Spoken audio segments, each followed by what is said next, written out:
Hi there and welcome back to Mommy Hates Cooking. Today I'm going to show you how to make a summer classic, which can be made now too, for classic fried squash. This can also be made gluten-free with a simple swap of flour. So we are going to need a few ingredients. You'll need a large yellow squash, 2 eggs, a cup of buttermilk or milk, all-purpose flour or gluten-free all-purpose flour, and vegetable oil. I like to make this in either a shallow skillet or a Dutch oven, so you'll need that as well.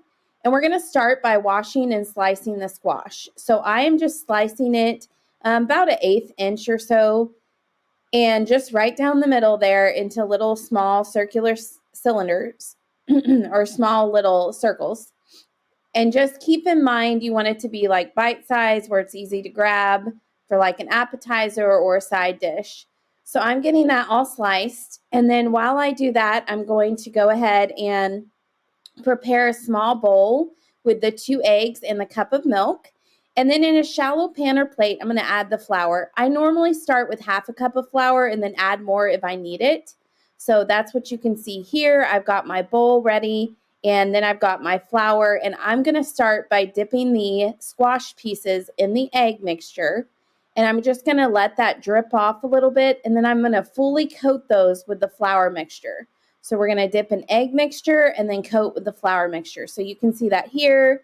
Completely ignore my little tongs that I use. This is not what they're for, but yet this worked so well that I used these for this. So it made it easy to grab the squash. You want to make sure that they are fully coated in that flour. And then we're going to set those aside, and we need to get the oil heated up. So what you will do is add enough oil in your pan for about 1 inch. You just want it to be able to fully cover the squash. So I use a shallow skillet or Dutch oven, and then I'm going to fill it with enough oil to coat the bottom and cover the squash, normally about 1 inch, and warm this up to medium-high heat. So we want it really boiling here. And then I'm going to go ahead and drop each squash piece or slice into that water, and you let it cook for about 1 minute or so on both sides until it's browned. You do need to watch it closely because it is going to cook fast, and you're going to want to turn it quickly. So you're going to continue this for all the squash, and then you're going to go ahead and put it on a paper towel lined plate just to get all that extra oil off, and then you can coat it with salt.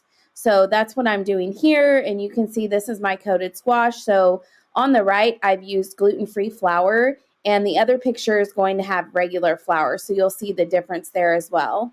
You can find this full recipe for fried squash over on mommyhatescooking.com. Be sure to like and subscribe so you don't miss the next